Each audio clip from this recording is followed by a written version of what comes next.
Vou dizer uma coisa para vocês. Quando vocês vão ao campeonato de fisiculturismo, em alguns deles, vocês podem ver atletas e o resultado do seu trabalho, só que já há muito tempo, e infelizmente, nem tudo que você vê sai músculo de verdade, né? Então tem muito enchimento aí, com a utilização de uma variedade de substâncias, e é sobre isso que nós vamos falar aqui e agora. Me acompanhe.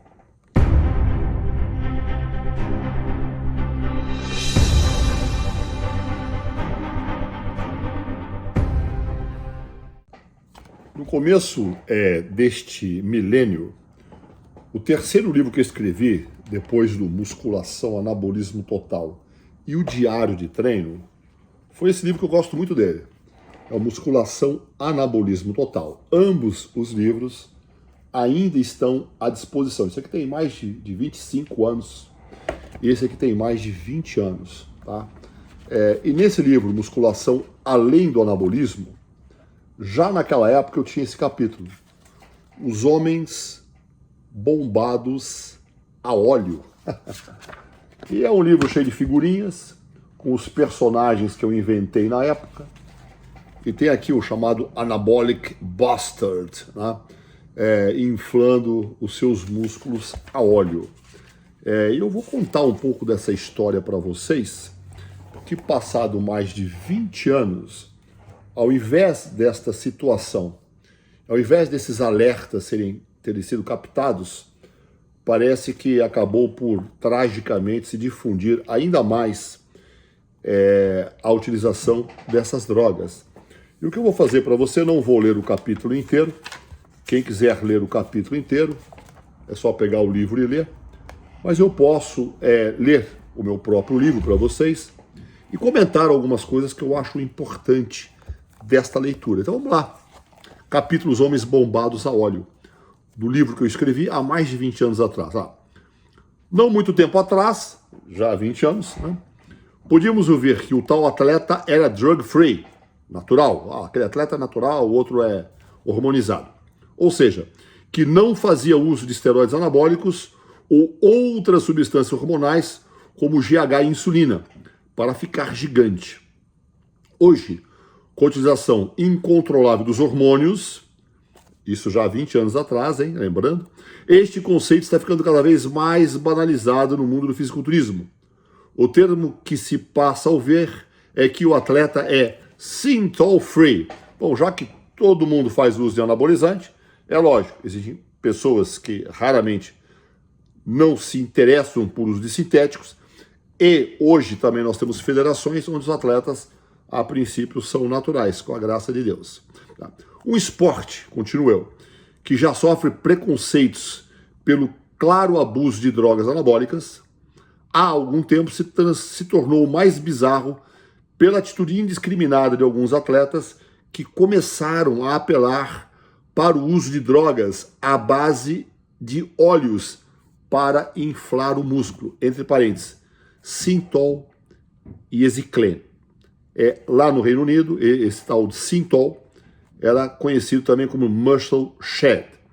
E o Esiclen, também conhecido aí pela sua fórmula, o tal da Formebolone. Mas eu falo mais a respeito disso.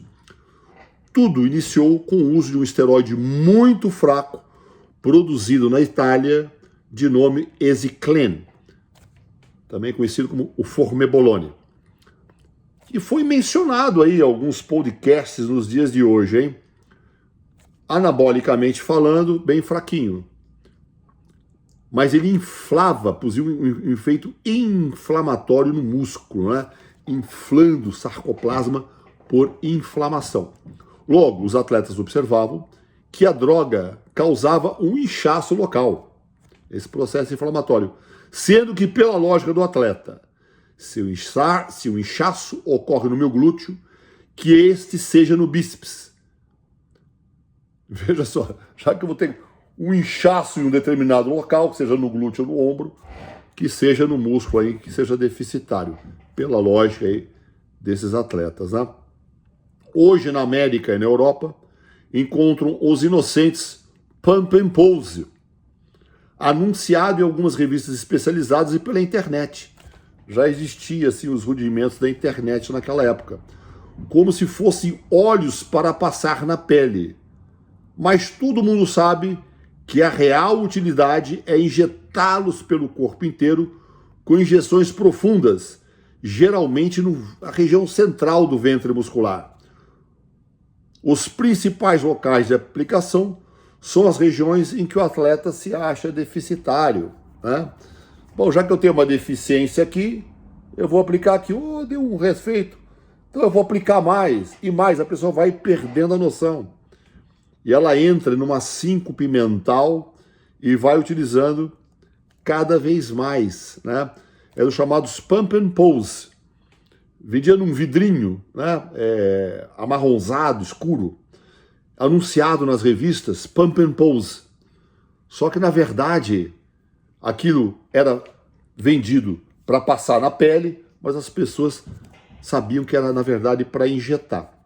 Definitivamente, continuando a leitura, muita gente grande andando por aí não tem seus músculos totalmente construídos à base de proteínas, né? Mas é uma competição de musculação, a princípio, é o treino que vai promover a modificação, o aumento da sua massa muscular, né? Não efeitos cosméticos. Lá naquela época, lá no começo do milênio, na terra Tupiniquim, na época, pelo menos, era utilizado o tal do Estigor e ADE. Na verdade, medicações veterinárias ou compostos vitamínicos diluídos em óleos de alta viscosidade, que muita gente está utilizando para inflar os músculos e temporariamente produzir inchaço por inflamação e consecutivo aumento das medidas. Vale lembrar que essas substâncias existem vitaminas e que o excesso destas pode provocar sintomas de hipervitaminose. Bom, se o objetivo é puramente cosmético, poderíamos comparar isso com implantes de silicone e implantes de pênis, né? Só que há indivíduos que não suportam observar o músculo entumecido voltando ao estado anterior e dá-lhe mais óleo sucessivamente, já que o grande efeito se mantém pelo período máximo de 5 dias após a aplicação. Aqui eu estou falando do tal do Esiclene, a Formebolone e outras substâncias aí malucas que as pessoas injetam sem nenhum tipo de preocupação com a saúde, que é o caso do Esiclene e de aplicação localizada e outros esteroides de base oleosa.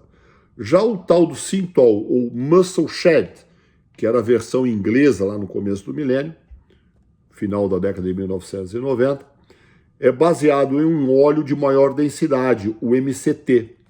É bom que os loucos de plantão saibam que esse é um tipo farmacológico esterilizado de MCT, e não esse que se pode encontrar em lojas de suplemento, normalmente utilizadas em dietas cetogênicas. Olha a irresponsabilidade. Pela característica do óleo e outras misturas, a permanência do efeito é bem maior e pode durar por mais tempo, às vezes até por anos. De fato, o óleo se mistura às fibras musculares, dando maior volume e até definição muscular, pelo menos de forma superficial. Agora, imagine uma substância estranha ao corpo permanecendo no seu sistema durante anos. Se o implante de silicone feito em clínicas especializadas e que possui investimentos, um revestimento exterior, já ocorrem reações adversas, imagine o problema em curto ou longo prazo de óleos de fabricação obscura para aplicação caseira, né? E, infelizmente, é o que se observa por aí. Problemas de inflamação, infecção, sepsia, até de pessoas que já foram a óbito e, inclusive, tiveram amputação de membros, meus amigos. Então, observem vocês. É um problema sério. De fato, essas injeções localizadas causam melhor efeito cosmético em grupos musculares menores, como bíceps, panturrilha, tríceps, né? Em grupos maiores e mais longos, como nos músculos da perna, poderá formar ridículos calombos localizados ou uma série deles, se houverem diversas aplicações, gerando uma anatomia totalmente disforme. E muitas pessoas, às vezes, fazem uso desses elementos, depois que passa da fase de competição e deixa de treinar para as competições, o corpo naturalmente diminui o balanço nitrogenado e ficam aqueles calombos, né? É uma coisa realmente absurda. E eu acho que deveria ter alguma forma aí de conscientizar melhor as pessoas a fim de que evite esse tipo de procedimento, né? Eu conheci caras que faziam dezenas dessas aplicações localizadas prévia às competições, para entumecer momentaneamente os músculos, e chegava a tomar morfina para suportar a dor ao mesmo tempo. Então, o que faz uma pessoa chegar a esse nível de inconsequência para subir num palco e participar de uma competição, muitas vezes em troca de um troféu de plástico, entendeu? Coloca a própria saúde a risco completamente desnecessário. Meus amigos, vamos colocar a mão na consciência, fomentar treinos saudáveis, ganhos progressivos e muito cuidado em flertar com esses meios abusivos. Eu acho que as federações até tentam despontuar atletas que têm visivelmente aplicações localizadas, mas eu acredito que a isso deveria ser dado uma atenção maior e que essas pessoas definitivamente fossem desencorajadas e que não levassem troféus para casa e nem dinheiro algum, né? E digo para vocês, não há dinheiro no mundo que possa comprar a sua saúde física e mental. E vamos aplicar em técnicas de treino, vamos compreender melhor as melhores técnicas de treinamento, os melhores programas nutricionais, porque pela internet que eu vejo, em seu grande volume, nesses podcasts, são pessoas falando sobre o uso de farmacológicos, né? E pior do que isso, são essas aplicações localizadas. E muitos deles, esses comentários, eu considero bastante responsáveis e também procuram alertar com relação aos perigos, não só do uso e do abuso de outros farmacológicos, como também dessas aplicações localizadas que não produzem respeitabilidade e nem saúde alguma para essas pessoas ávidas em inflar os seus músculos. São músculos entumecidos artificialmente, que não têm nenhum tipo de funcionalidade útil em termos de produção de força. Antes de mais nada, meus amigos, vamos nos preocupar com a força da nossa mente. Um abraço e responsabilidade para todos vocês.